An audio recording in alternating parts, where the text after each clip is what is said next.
ბატონო ოთარ, მე გამომრჩა რამოდენიმე ხნის წინ გახდით რაიონში და იქ შემდგნენ გარკვეული წრე წარმომადგენლები მოსახლეობის, რომლებიც დაკავებული არიან ცოცხლის დამზადებით.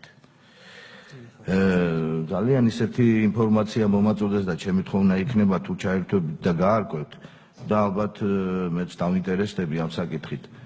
თვითქოს ქალაქის მერია ჩვენი, ქუთაისის მერია აპირებს ტენდერის გამოცხადებას პლასტმასის ცოცხებზე და ფაქტიურად გამოდის ის, რომ ეს პლასტმასის ცოცხლებს ჩვენ აქ არ ვაწარმოებთ, არა გვაქვს ის ფუფუნება, ჩვენ რო კიდე აქედან ვალუტა გავიდეს და რატო ხდება ეს, რომ სადღაც 500-600 კაცია დასაქმებული და ისინი იმის შიშის ქვეშ არიან, რომ ამ ბიზნესს ვეღარ აწარმოებენ.